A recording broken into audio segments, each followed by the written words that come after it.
All right, guys, welcome to another episode of the Werks Podcast. I have a good friend of mine, Viktor Garcia from Guard Your Claim. Victor, finally, bro, I get you here on the podcast.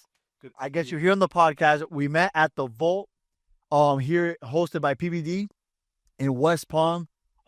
Joseph was the one that put us together. Our boy Joseph, Yep. and bro, we hit it off, dog. Yeah, man. It was amazing, both from Hialeah. That's it. Hialeah Rivers. We were connected and, I loved your energy, bro. You were like fucking on point. You're sharp.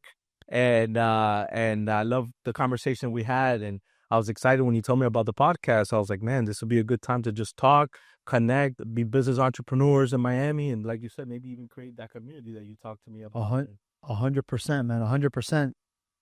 100%. Guys, if you are in the looks for a public adjusting company, Guard Your Claim they are the team. They have all the people, all the resources necessary to make sure that the claim gets closed, paid, and fast, right? Right. We want to move efficiently. We're all over. We're in Miami, Orlando, Tallahassee. I've been doing this personally for about almost 10 years. With me and my partners, we're combined like 30 years, Look at that. it's a lot. It's a lot. We poured a lot into it. As the industry changes, we try to adjust and adapt. And that's a big difference when you're like in industries. You see, okay, are you adjusting to what's going on? Are you anticipating towards the challenges and things that are constantly changing in the industry? And in the business there's obviously been a lot of changes, right? Given the fact that insurance companies now do not want to really pay, they're really trying to hold back, right? Well, yeah, and they've been mentioning it on the news, and there was like a 60-minute video on it. But yes, I mean, there is certain areas, where the client might get underpaid, or, maybe the estimate is not, as accurate. So we come in, we make sure we represent, we have to make sure we put the client's needs first, and make sure that the client is satisfied. And that's the most important thing, that the client is, foot back to where they were before the flood came, when we had Hurricane Ellie, where people were flooded, a lot of houses were flooded, and, it gets complicated, right? The houses get elevated, and, whole floor gets damaged. And it's stressful because you have mold in your property, and that affects your health. 100. What would separate Guard Your Claim from all these other or your competition, all these other companies? Yeah. What separates you guys from the rest? Well, I believe what separates. I mean, we have a lot of people in the company, and there's a lot of great different personalities in the company, right? And it's just like a different flavor of everything. Some of us provide really good customer service, right? And that's where we try to aim more. I'm not gonna say we're perfect in it, right? Because I don't believe in perfection. I believe in progress, over perfection. But customer service, I think, is one of the biggest holes in the game in our business, and that's what we're looking to strive for, every day, right? Because we understand it can be stressful, and sometimes the clients, people want that attention. People want that answer right away, Yeah, they don't want to be ignored. Yeah, they don't want to be ignored, and we've been in the situation. I've been in situations where sometimes in your career, you're like, oh my God, this is a lot of work. There's so much going on. There's so many problems, and you're putting to the side. Sometimes maybe you're ignoring this and that, and you're ignoring the elephant in the room, but then the elephant gets bigger, and then it becomes a bigger problem down the line. Yeah, it's always best to just resolve the issue right away and keep it moving. Yeah, resolve the issue right away. And yeah, but that comes with entrepreneurship. That comes with the character. As you're building character in the business, and as you're, the business, you start getting beat up, you start taking punches, you're like, okay, I need to get better in this area. Sometimes you notice when you have a really bad year, you're like, okay, come Thanksgiving, right? You're like, start reflecting. Okay, what did I do wrong? At the end of the day, you're the owner of your company. I'm the owner of my company. At the end of the day, everything falls on us. We're the leaders. Everything rises and falls on us. So you gotta look and see, okay, where can I improve next year, and see where can I stop these the waters that are leaking through these walls. Where are these buckets, all this water coming through? Okay, I gotta make sure I stop this leak. I gotta make sure I stop that leak. So now you have a plan next year and say, okay, I'm making sure this is not happening again next year. Because if you're not making those changes, bro, you're just going to have the same issues that you did this year till next year. 100, 100. And it's sometimes it's tough, man, because sometimes we get stuck in our own ways. And then until shit hits the fan, then you're like, damn, I got to make the change. Yeah. Has that ever happened to you? Like, yo, like, you know, you're making, people are telling you, yo, you're making this mistake, but you think, and you know, like, you know what? No, I'm going to figure this out, you know, but in reality it ends up being a big mistake. And then when shit hits the fan, you're like, damn, I should have listened to the advice that other people were giving me.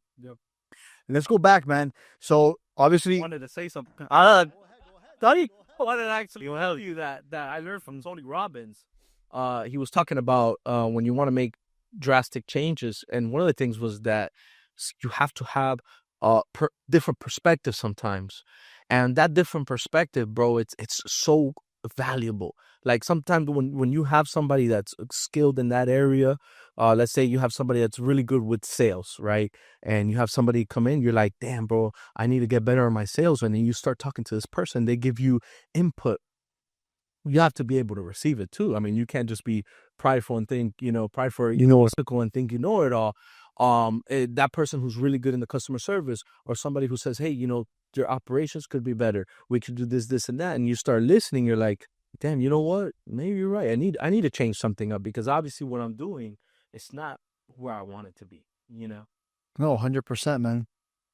I wanted to go back to like the beginnings.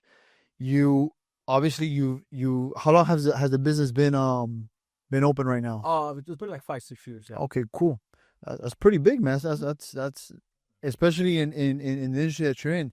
But before this, what did you ever run any other business? Or I know we did a little bit of small talk as far as your beginnings with this multi-level marketing ACN, so but what was like the early beginning? And Victor, graduating from high school, did you work somewhere? Where did this entrepreneurship mentality come from? Did it come from an early age? Yeah. Did somebody instill this in you? Did you look up to somebody? How was it? Yeah. I want to say when I got into ACN, I want to say is when things started shifting for me, and I started building pyramids. Right now, anyways, when I got into ACN, actually my father was the one that urged me to do it. He was like, hey man, you should do it. And I was kind of back and forth, and I was driving my team crazy. They were like, are you either going to do it or you're not? And I was so indecisive, and I had such a negative personality, negative like mindset. But I said, no, I want to do something, and when I got into ACN, I met leaders and I met mentors that I'm super grateful today. And to this day, I have a relationship with them. And they're part of my success. And, I always say, man, you guys were part of the reason why I'm here where I'm at, because the trainings, the learning about your integrity wheel, about having a balance in your life, right? Learning about entrepreneurship, starting to learn about leadership. I went to a convention in North Carolina where I met John Maxwell for the first time. And John Maxwell was one of those people that changed my life forever. That convention, I'll never forget, and listening to him and reading 21 Laws of Irrefutable Leadership at 19, 20 years old is what was like, it gave me like the light at the, okay, this is like the light at the end of the tunnel, and I'm actually listening to that book. One of the best books ever that I've ever read. I love it. And he has 5 levels of leadership, That's the one that I'm reading. 5 levels of leadership. Man, and if you go see him, I mean, I saw him in Orlando 2 years ago, and I want to see him again, but he's one of the best people in leadership. And it motivated me, inspired me in those events, and constantly listen to personal development, and just rewiring your mindset. And then you start hanging around with people that are doing it at a bigger level.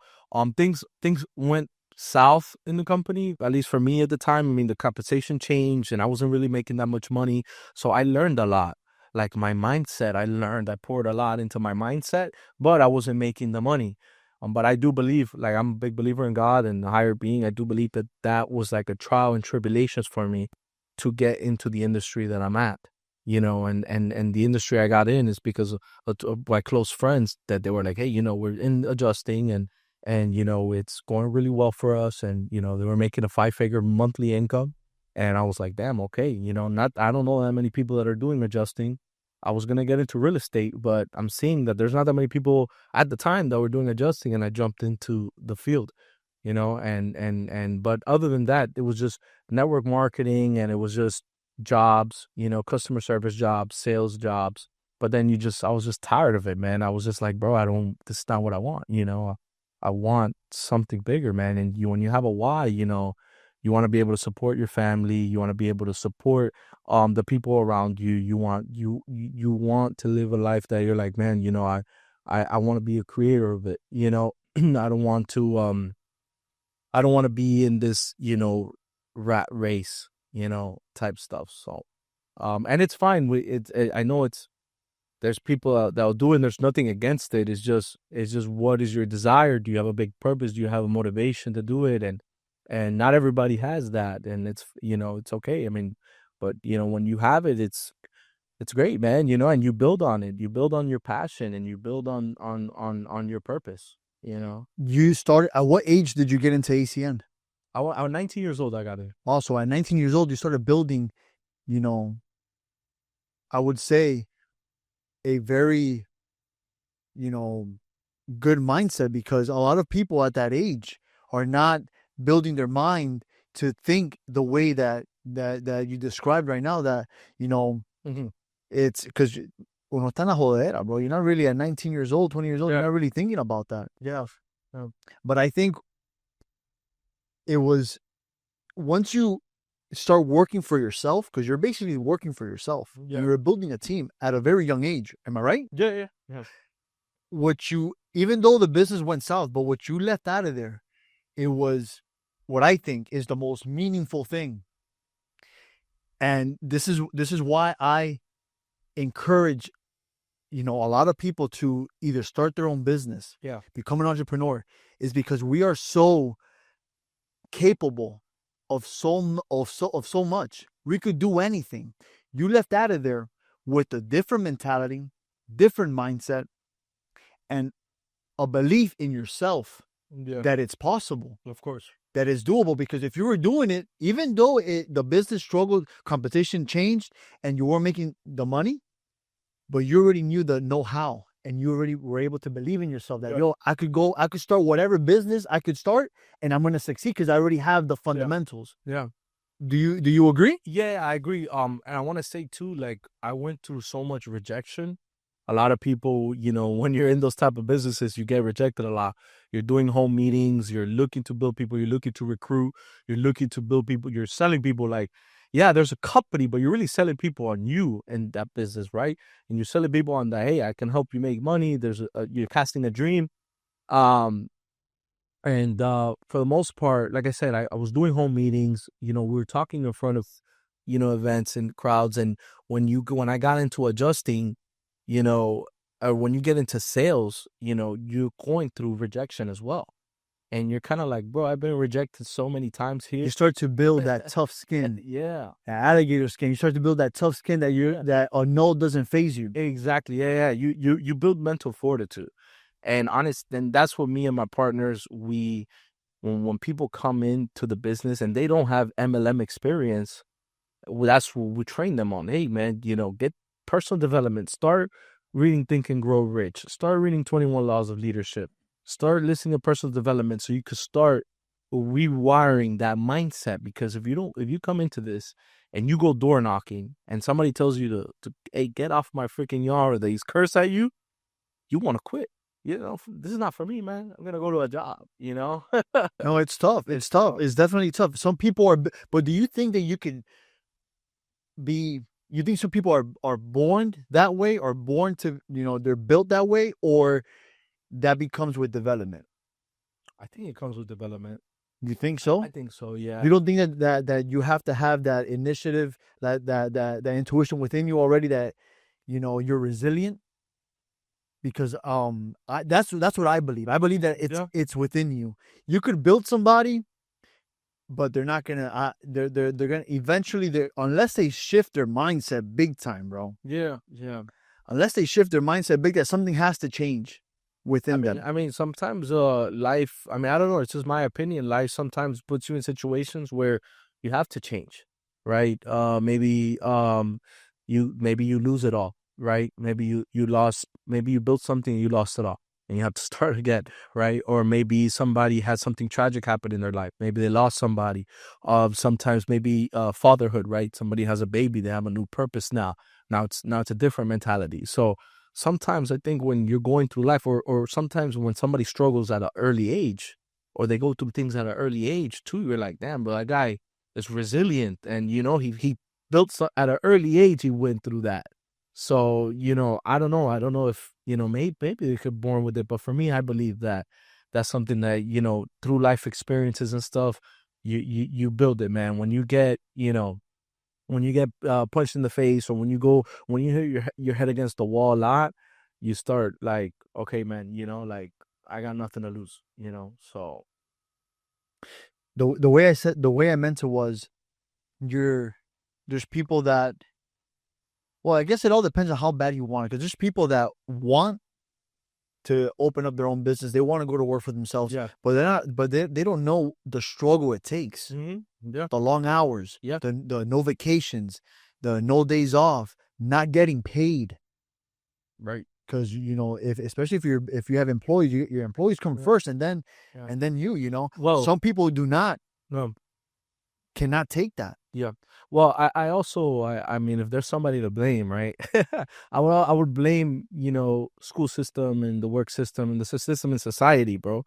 Because that, we're in a school system, and there's a certain time to a certain time, right? You go to school, you have a certain schedule. You go into work, there's a certain schedule, and now you have that mentality. Yeah, they're already programming us for a 9-to-5 job. Yeah. So imagine you're 40 years old and you're trying to start a business, and you've been working your whole life, or you're 50 years old and you're like, dude, you have to do a complete mind shift change. You got to completely flip what's here, and like, have a complete mentality, because there's people that have left their job to go into entrepreneurship. Like myself, that's what I did. And yeah, and now you're like, oh man, I'm facing all these challenges. I'm facing this. It's not what I was dealing with as an employee, and now you gotta learn the entrepreneurship route. And the big thing is, you have to learn how to constantly become better and reinvent yourself, and not stay stuck at, hey, just work. No, you also have to go to events. You also have to read the books. You have, especially the seminars. The seminars are important because people are going through things that you're going through, and there are people that have already went through it. And now you get to connect with people, and you can say, hey man, I'm going through this in my business, and they can give you feedback, they can give you perspective, and you're like, then you know what, I'm gonna go back to Miami, or I'm going back and I'm gonna apply these things that I learned and do things different and change, and now you could take your business to the next level. No, 100, bro. Yeah. 100. That's why I want to build that community, man. I was telling you, I think down here in Miami, it's known for, there's a stigmatism behind it. Where we're talking about it, there's a stigmatism behind it. There's a lot of people that it's like a fake stigmatism, that they either try to perceive this deception of they got it, but they really don't, because they're trying to sell you on something. I want to build, the goal is to build a community, like-minded individuals, like-minded entrepreneurs that can lean on one another, that, hey man, if you're going through this struggle, I've been there. This is how we can work it out. Yeah, those seminars, of course, man, 100%. Yeah. 100%. Because when you're starting your own business, right? And I don't know if you went through this, because I know I did. There's not a lot of people that you could lean towards. You're by yourself. If you have a partner, your partner, but it's just y'all two, and then de verdad, like, especially if you have no idea what's going on, or how to figure out a situation, you're basically on yourself, by yourself, talking to God. Praying that, hey man, show me the way. Well, I mean, I'm gonna be honest. I was blessed, man. I mean, the guys that I was in ACN with, some of those guys I made the connection with, and we're really good friends nowadays. When we got into the same industry, you're able to lean on these people, and that's, hey, we're on we have an entrepreneurship route. We went through ACN, we went through this and that. We're in adjusting, we went through this and that. So I had that community going into adjusting, so I can't say that, but I can say that it started from ACN, But going into adjusting, it was good because I did have people that I could lean on. Oh, that's amazing. I could definitely tell you the times where we went through Hurricane Irma, man, there was a lot of work, and yes, at that time, yes, us individually had to figure things out because we had so much work. It was in our backyard. Our friends and family were hit. We were getting referrals. And I was still new. I was still like a year and a half in the game, and I was trying to figure things out. But you also really realize, hey, man, you're either gonna figure this out and make this happen, or you're gonna like quit. And those times you don't really. You're like, man, you got everything right in front of you. Why would you want to quit? Let's just work hard in it, figure it out, be an entrepreneur, figure things out. And sometimes we're given so much things to us, right? We're spoiled. We're like, we have that, like, what do you mean you can't figure it out? Like, come on, you got YouTube, you got TikTok, you got all these things like that you can go and literally look up. You can learn how to cook. You can learn how to do anything, bro. Like, just find the information. 100. It's so accessible. No, 100. And, so at least in that aspect, you were able to build a team. Basically, so it was like your whole team that you had at ECN, you kind of came together and build the. Well, some of the guys did like follow me, but yes, everybody, people went through life and went through the route. And honestly, my mentality was like, hey, I want to make this work, make this happen, and make sure this is like, I can make the money. And when I started making like a 6-figure income, I really started like attracting more people to like follow me, because now like I became a success story. And I always believe in order for you to lead, you got to lead yourself. You can't, lead others and you can't lead yourself. So once I started that, I started attracting more, and I started some of my close friends, I brought them, on board, and some of them are creating their successes right now. They're creating their own stories, and it's a beautiful thing to see because they're doing it. They're working hard. They're working the long hours. They're going through the trainings. They're going through the team building, they're going to sacrificing time. You're sacrificing time away from family, time away from loved ones, sacrificing the things you do, but you're doing it now, a short temporary sacrifice to then do whatever you want down the line, Did you learn all that through multi-level marketing, becoming a leader, or were you always that? Bro, I think in multi-level marketing, yes. In multi-level marketing, yeah. I learned like leadership skills. But always before, I always liked winning. I always liked competing. And there's certain qualities that you have to realize, okay, yeah. But that I realized about myself, that I loved winning in sports. And who doesn't love to win, bro? Who doesn't love to win? Yeah, but some people are not competitive. Some people they don't have that personality like you and me. Some people they don't do this for money. Some people actually want to just put a community first. They want to help others first. They want to do something bigger than them. And I respect that too. Yeah, but that takes money though. It takes money. Yeah, for sure.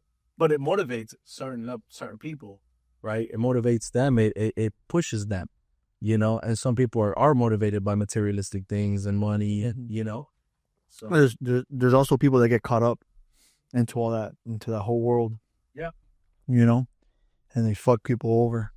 They put money. Well, that's short. I think that's short level thinking. Yeah. And I think that's why I've been like in business, and my partners have been in business for a while, and I think we'll continue to be in business for a long time because we have that long-term vision, long-term thinking, and I'm very black and white, and I don't I don't like to paint the grass is greener, or paint or just give false impressions, right? And I think that's important. And when the times I've been screwed over in business is because that people just have short level thinking, they're not thinking long term. And it's like, hey, man, you're losing a valuable relationship just because of that money now, but you're losing long term. Do you trust easily? Do I trust easily? That's a good question, man. It takes time, man. It takes time, man, because I think I value myself, and I value partnerships, and I value business, bro. And I have a good intuition. I think I've always had a good intuition of how people are, and I want to just make sure that, that I build something solid, in business, and I've been in business with people for 10 years, for a long time. And those relationships are going to keep going. And we know when we have that, hey man, I know I can count on you. I know I can trust you, and you know you can trust me. And just having that is one of the most beautiful things in life, in the friendship, and in partnerships. You know. Yeah. How many agents do you have right now? We have about like 30, 40 people right now. Oh, that's pretty big. Yeah. So all those agents, there has to be some level of trust, Yeah. right? Because they're out there representing your company. They're out there, you know, having to follow certain procedures, certain processes that you've instilled in them. So the trust level is there, you know, at an early stage. You know, I struggle with that a bit. You know, in the beginning, I say, man, I was so, how can you always want to be in control of everything. But sometimes in order for you to grow the business, you cannot control it. You have to kind of let people, you know, give them the opportunity and say, hey, you know what? Trust them and saying with this process, trust them with this job, to letting them succeed. Because that's the only way you're able to really grow your business. I believe that I trust very easily, but once you fuck up, that's it, man. It's tough, yeah. It's tough to come back from that. You know, so I give everybody the benefit of the doubt. I give everybody the benefit of the doubt because I don't really know you. And if you come to me, I mean, you know what, you're very trustworthy. You're gonna be put in situations, Yeah. And if you fuck up, then that's it. The relationship is done. Oh, like my mentor John Maxwell says, man, you know, this is like a trust is like a checking and a savings account, right? You know, you're constantly investing and you're constantly. We start right now. Let's say you and me met yesterday. We're starting at zero. What are some of the We're good, Jay? What are some of the struggles that you've come across as an entrepreneur? Man, no, I mean struggles been a lot, man. Yeah, no, yourself, you know, It starts off with yourself, I think. Yeah, it starts off with yourself. Your mental battles that you go through, the seasons, you have to understand the seasons you go through too. We're human. We're not always, I know what I mean for me. What do you mean by seasons? Seasons, you know, sometimes you go through seasons in life, right? Sometimes you might be in a season where you're fucking working hard, this and that, and there's a season that there's a drop off. What do you do when you're in that drop off? What do you do to get yourself back up? What I do when I get, a seminar, go to an event, you know, go to listen to videos, understand, I'm not operating, I'm not motivated as, you know, but sometimes you go to a level, and we talk about this. I talk about this with my team too, because I want people to be aware. It's like, hey, you know, you're okay, you're going for that car, or you're going to help out your mom, or you're going to do this. You start hitting those goals, and then what happens? If you don't got new goals, if you don't have a new purpose, if you're not rewiring yourself, you just stay stuck there. And that's where, you know, I've had situations in my career where, okay, I make 300 grand in a year, I make 500 grand, whatever. And then I just like stayed there. And it's like, I had to keep finding that purpose. I had to keep finding, okay, why am I doing this for? Yeah, what am I doing this for now? You know? Because you've already hit the goals that you've already set. Right. And then you got to look deep inside and say, hey, what? And I went to an event like 4 years ago, and I told my buddy, I'm like, man, you know, I need to do something, man. I'm feeling like a Winn-Dixie paper bag just in the parking lot. Was going just coasting. And I remember he's like, hey Vic, let's go, man. We're going to this event in Texas. It's Rise Up Kings, a really good event. And when I went, it was like a Christian, like a spiritual event, but it was like physical. It was physical, spiritual. It was leadership. It was like a boot camp. And man, it was like, whoa, like there, I really got to rewire my brain, and I really noticed things about myself that I was like, damn, you know what? I could be better in this, you know? Like, for instance, I'm not like the most detailed. I wasn't the most detailed person. I've gotten a lot better. But in starting off in the business, I was not the most detailed person. And there's people in my company that are very detailed. Any little thing they're very detailed about. Me, I was not. I was just, yo, let's go get it. Let's sign the contract. Let's do this. Let's do that. I'm the same way, bro. But in that, we met the details. Yeah, but you hired the right people. Yeah. You want to hire the people that in the fields or in the stuff that you slack. Right. That's the only way. It has to be a team effort. Well, that's why it's great to work with the team, because you start realizing, okay, this is the value this person has, and you learn from that. You feed from that. You know what I'm saying? Like, you learn. Damn, okay, like this is like yin and yang, but I'm learning from this person. They're learning from me too. You know, and when you have that awareness, you know, and finding your blind spots is so important, because when you find your blind spots, bro, you start to catch things that you're doing wrong, you know? Yeah, man. Yeah, I'm the same way as you, Vic. I'm all about let me go make the sale, and have the team follow through with everything else. I'm more of a sales kind of guy, but well, I made a shift. I actually got into operations, and because I noticed that we had a ton of work in Hurricane in 2022, in Hurricane Ian. But you know, I have great. My partner's a great sales guy. Eddie's my other partner is a great sales guy, and you know, I noticed, okay, there was a lot of sales. We had a lot of people, but you guys were lacking. Yeah, but the operation, and it just brought a lot of like stress and stuff, you know, in 2022. So I had to make that shift. I said, hey, I gotta go into this to make this, you know, better. So that, you know, because if we want to get to that next level, you know, we want to be able to process things faster and move things faster and have a system, you know, like a McDonald's, like a Burger King, you know, they have a system, they have something duplicatable, and you want to be able to build a company where it's duplicatable, you know, if you're looking to scale. And that's what we're trying to do. We want to scale the company. Same here, man. So, yeah. Same here. Yeah. Yeah. My team, I think we have we started working on this year, actually. And right now, my team, the office team that I have, with my supervisor and everybody, dude, smooth. Yeah. Smooth, awesome, bro. Smooth. There's certain little hiccups here and there because we're not perfect. Yeah. Things do slip still through the cracks, but I would say 99% of the time, smooth. Wow. Very smooth, man. And now it's just building the sales, because it's either all referral based, yeah, or just knocking on doors. Right. So that's how are you recruiting your people? What do you mean? Like, how do you recruit people? How do you get it's all word of mouth, man. Word of mouth? Everybody knows somebody, and it's all word of mouth. Nice. It's all word of mouth for right now. You know, we have ads out there on the website and stuff that people could apply. Yeah. But it's all word of mouth. Nice, man. It's all word of mouth. But yeah, operations is definitely key, especially if you want to. Yeah. If you want to scale, you have to have certain processes. And yeah, no, I didn't think how valuable it was. We don't think like that because obviously we're just trying to make the extra dollar. We're trying to get the business going.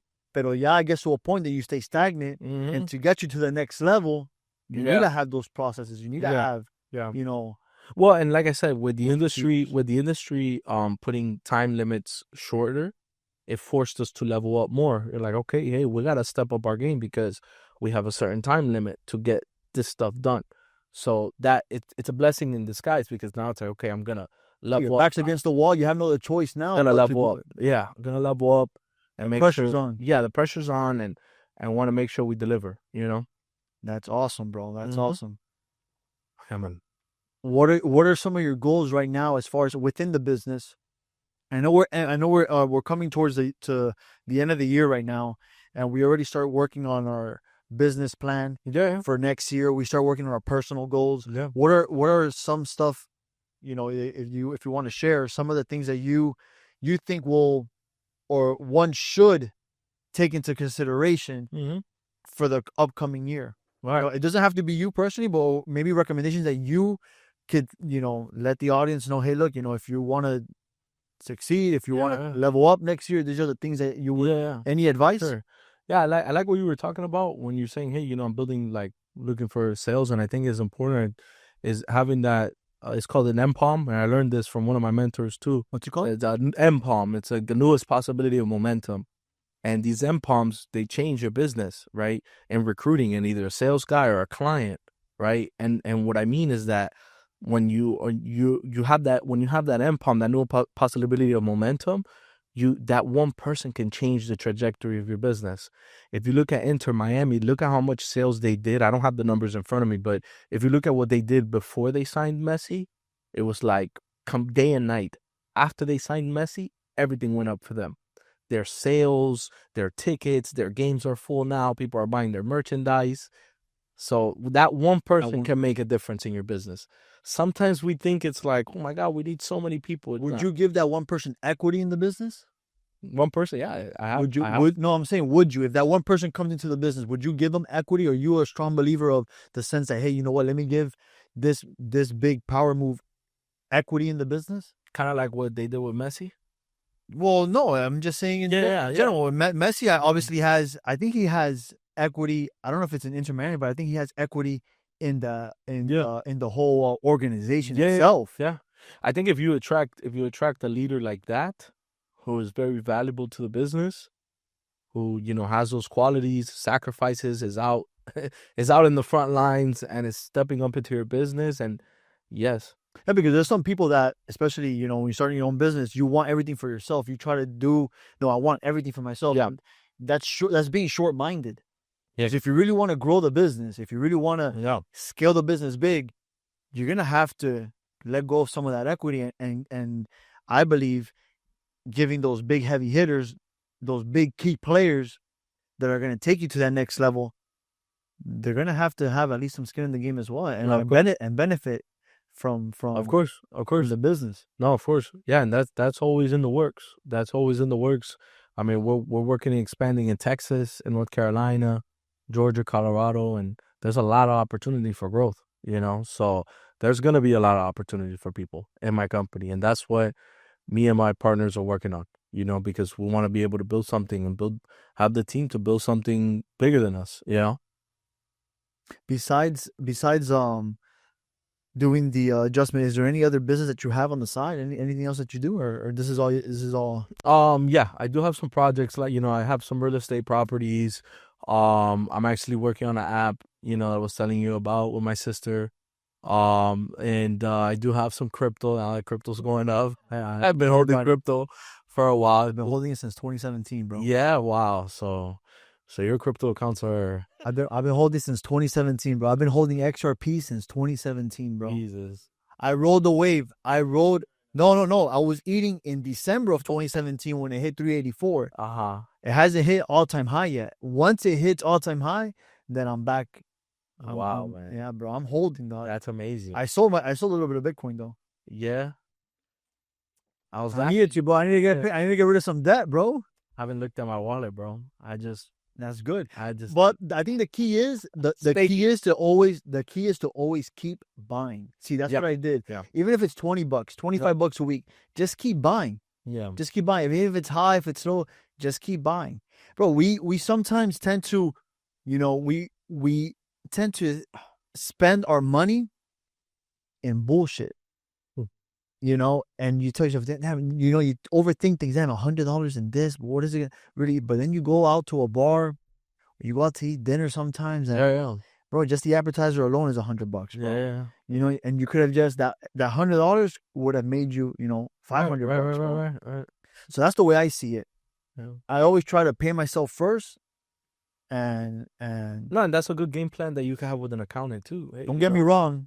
I fuck up too, bro. There's sometimes that, you know, you start, you know, in business, you start seeing the fruits of your labor, and you want to also enjoy a little bit of life as well. Because at the end of the day, you also want to enjoy life too. It can't just be, you know, work. And no, you got to celebrate yourself. You got to celebrate the small wins. I'm a big believer in that.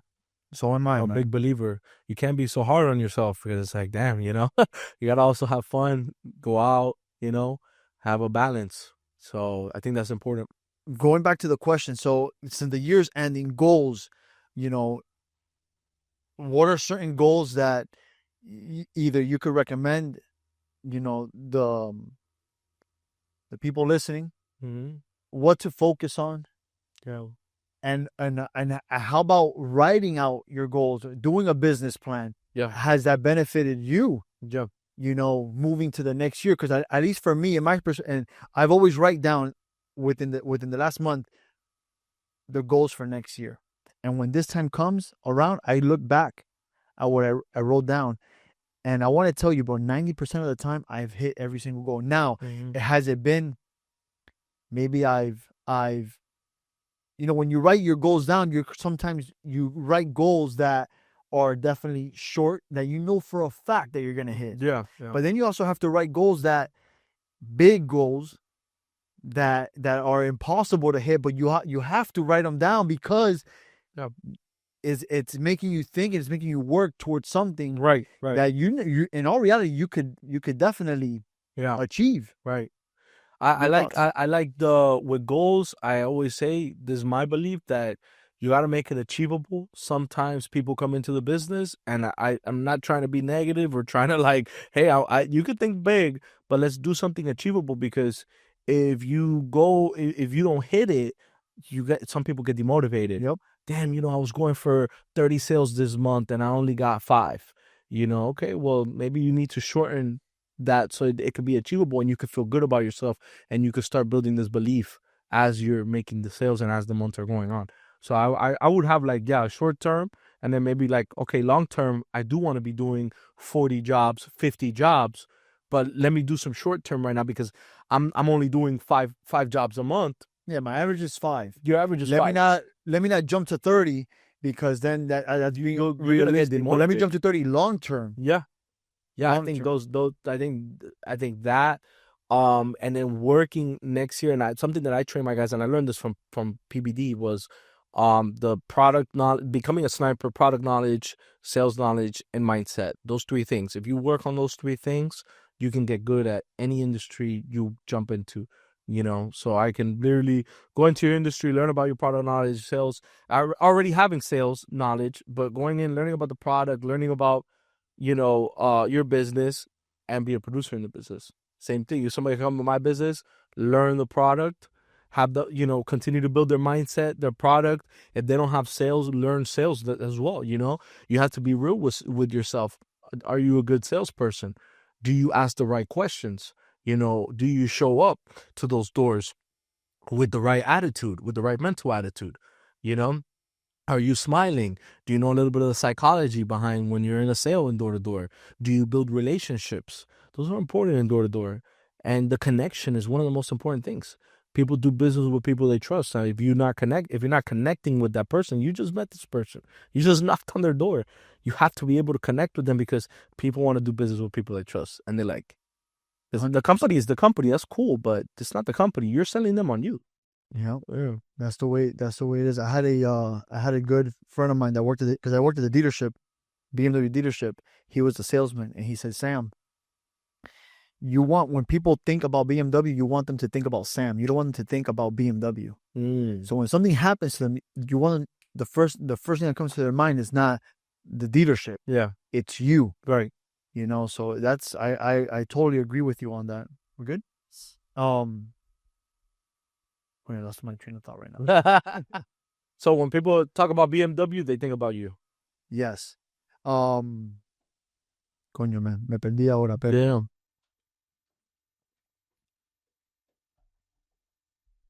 We were talking about goals. Yeah. Writing the goals down. I think it's definitely important.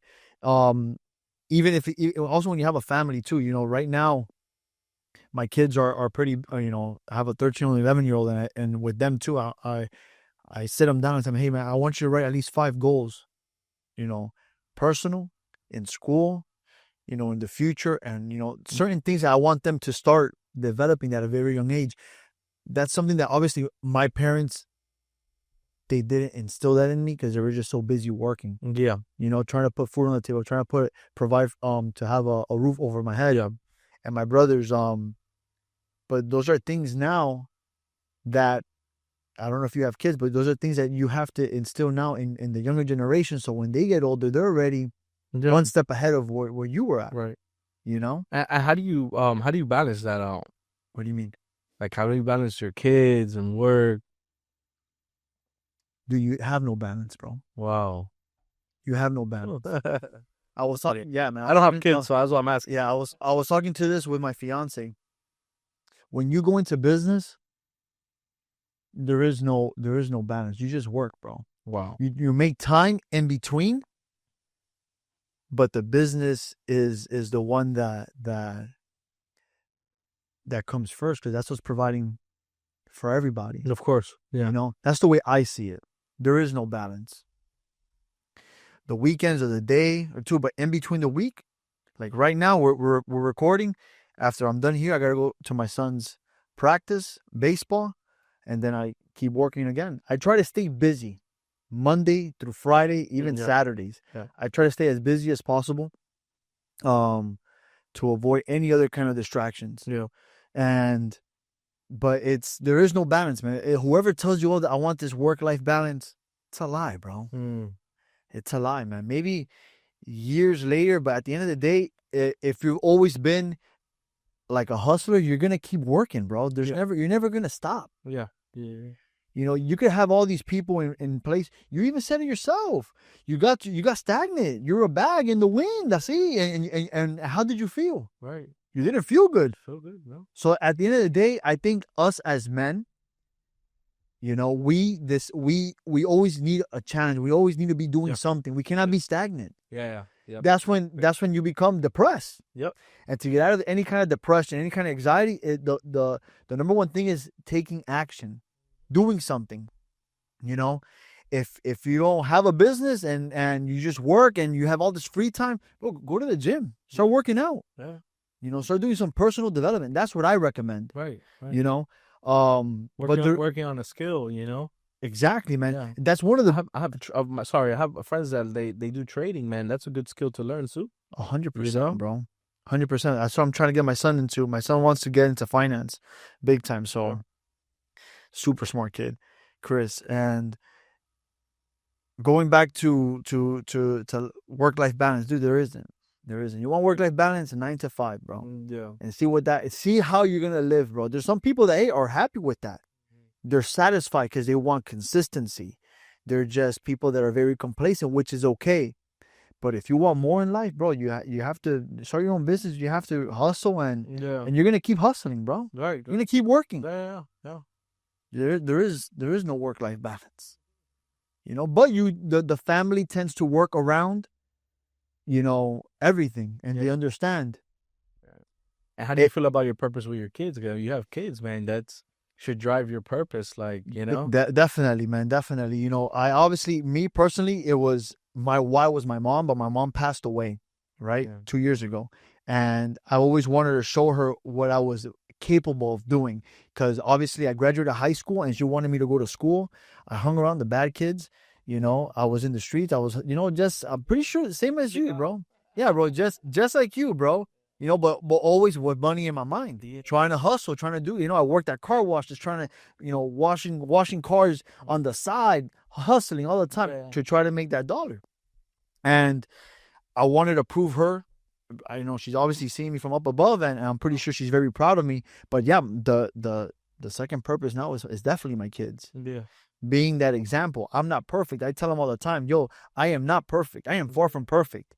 And what I tell you, it's not because I did not commit those mistakes. It's because I don't want you to commit the mistakes that I've already. If I tell you don't do this, it's not because I never did it and look how I turned out. No, it's like, hey, I did it. Yeah. And I don't want you to fail, you know? Right. But in life, this is what I've noticed. Us men, the only way we truly learn is by failing. People give us all the advice in the world. Right? My good friend Elkin, he gives me advice in business. Bro, every single day he tells me, "Oh, Sam, don't do this, don't do that, don't do this. Look what you're doing." And I'm like, yeah. But guess what, bro? I still do it. And then when shit hits the fan, I'm like, fuck, bro. Because you guys are too close. That happens, man. What do you mean? Yeah, sometimes you're just too close. Sometimes, you know, somebody gives you advice, and damn, I didn't see it that way. Yeah. Sorry. Damn, you know what? I didn't see it that way. Yeah, man. It's happened, you know, where I've given advice, and it could be somebody close. You know, my sister, I've told her things, and sometimes she could probably look at me as like, hey, you know, that's my little brother. And then she hears it from somebody else, and it's like on a whole different level. It's happened to me a lot too. Sometimes I hear somebody from somebody close to me, and I'm just like, then somebody else says it, and I'm like, or I hear it at an event, and I'm like, bro, I've heard that 5 times. This person has told me 5 times. I heard it at an event. And all of a sudden, it's like a change. And what does that person tell you? Wait, bro, but I've been telling you this whole time. Yeah, of course. Like, bro, hey, I've been telling you this whole time, I've been telling you to leave your job to work this full time, and it's going to work for you, but you got to give it full time, because working the business part time, you're slowing down your learning curve. So you think then if you spend too much time with the person, the majority of people tend to listen to the advice but not really take it? I think because from what you're saying, I could definitely 100% relate on, and I never saw it that way. Yeah. I never saw it that way, because my brother gives me a lot of advice,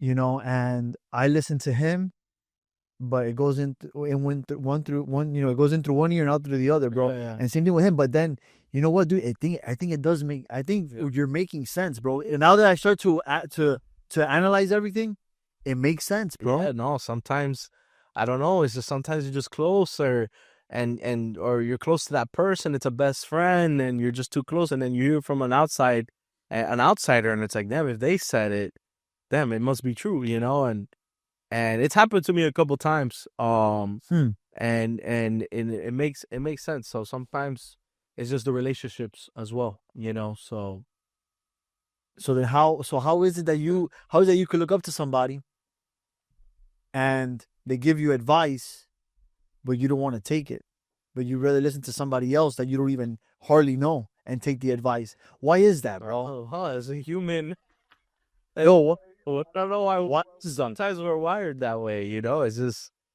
I don't know. And you respect him, and my same thing. Me and my sister, we have a great relationship. I respect her, she respects me, or my partner as well. But sometimes I guess we just become so close. I don't know. It's sometimes it's good hearing it from an outsider. Maybe it's like a validation thing. Like, oh, okay, this validates what that person was saying. that makes sense. So, Or you think it could be, that person is not perfect, and you already know all their imperfections, and then you kind of say, yo, they're not like, maybe that could be it, you think? Or not really? I don't know about that. No. Okay. I think it might be more like a validation, and sometimes we want to hear, when you hear from somebody else, or sometimes it's somebody that is respect, has influence, and that could be a big thing too, right? Maybe your brother's telling you something. Okay, he has influence over you because he's older than you. No, he's younger. He's younger than you. He has influence with you, whatever. But then you talk to a lawyer, or you talk to a business leader that has influence, and then he tells you the same thing your brother, and you're like, damn, I'm listening to him more because this guy has influence. This guy has built something for himself, and he has that respect, and that thing is earned. And PBD has talked about it, that moral authority, right? That's something that's earned every day. Okay, but going back to that, because that's great. But then let's say, for example, you start getting closer to that person, and you're hanging out with that person every day. Mm-hmm. Yeah, their successes, you look up to them. Yeah. But maybe when they start giving you, that's when I think that, from when you said you hang around too much, maybe that's what it is. That it could be that. Or do you? I mean, but if you respect him, why wouldn't you take his advice? I do respect them 100%. But I think that us as a human nature, we listen. Dude, come on, your parents would tell you so many things and what not to do, and you would still do it. Yeah. I just, I think it takes. It's like with my sister. For instance, my sister has been in operations for a long time, and she started giving me advice on, like, this is how this should be running, and these are things, and I'm like, damn, I gotta be open and respectful, because this is somebody who's been doing it for 15, 20 years. This is somebody who's busted her ass. She's older than you? Yeah, she's older than me. She's worked 2 jobs, you know what I'm saying? So it's like, this is somebody I gotta, and in the same way I would expect her to respect when I give her sales advice. And sometimes I do. She'll ask me, hey, how do you do the sales, or how do you interact with these people, and this and that, and I can give her that, and she can respect that, so those are important things, man, Dude, going back, boy, because it triggers something. Yeah. Dude, and my fiance tells me the same thing too. She's like, yo, I told you this. All of a sudden, you have to hear from this guy, or from this other guy, and then they have the greatest idea. But I've been telling you that, I'm like, coño, but I think it makes sense, bro. Yeah. So you do it a lot. No, I do, bro. I do. Yeah. I do, man. That's but I think it is Journey of entrepreneurship, bro. That you're just learning yourself too, bro.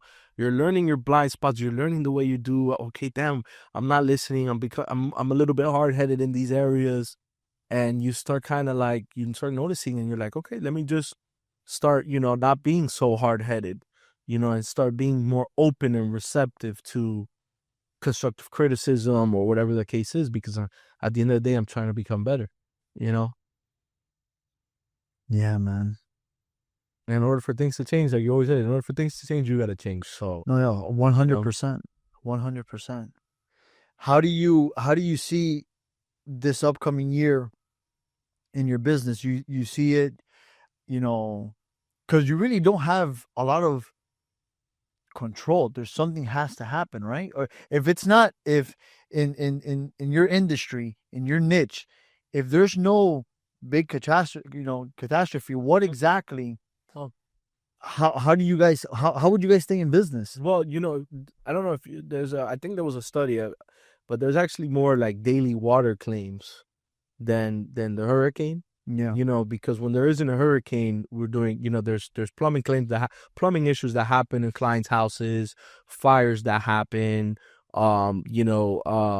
there's AC leaks that happen. So, there's hailstorms that happen as well, windstorms that happen, things like that. And then you identified there's certain areas like Orlando that has a bunch of hailstorms, the West Coast, before the hurricanes, the West Coast had tornadoes, tornadoes and windstorms. So there's more to the just hurricanes. Yeah. But people have that perception that, yeah, of course, it's just like, hey, it's just a hurricane. No, this is like something that even without a hurricane, there's business. So how many times have you, helping a client out and they really don't know what their insurance policy may cover, or, they've been doing things and they had like no idea. Yeah. Is it very frequent? Is it very common? Yeah, that's why we're educators, right? We want to be able to educate them and give them awareness and knowledge of what they have covered. Most of them don't know that they have mold coverage in their policy, and mold coverage, they'll have up to like $10,000 limit. But that's super important because you might be living with grandma, or you might have a newborn, and then you have mold in your property, and this is affecting their health. So yeah, mold and mildew is very common down here in South Florida. Yeah, it's common. It's heat. The heat comes in. Water. In the summer, definitely. It gets hot. Mold in the garage. Mold in plumbing. So yeah, so pretty much you guys stay busy. It's not just hurricane season. Yeah, like that's a perspective that the majority of people. Sure. Well, let me tell you, man. What separates amateurs from professionals is the people that work in the season of not just hurricane. A lot of people, they're just come into business when there's a hurricane and they just come out of the woodworks. But those people are, not gonna last. Those people, to me, they're amateurs. They're not people who've been in the business even without a hurricane. When things are slow, those where the real professionals are at. What have you been in your industry? You've been through the highs, you've been through the lows, but you're there. You've been there. You gotta be consistent. You're a professional. And you gotta be consistent. You gotta be consistent, bro. And people want that name. They want that longevity. When they see that you've been doing something for a long time, when my mentor told me that, I didn't understand it. I was younger, but man, I understand it a lot more now. Longevity builds credibility. And that's like for real, people know you because that's what you've been doing for so long. And you get more respect, you get more influence, No, 100. 100.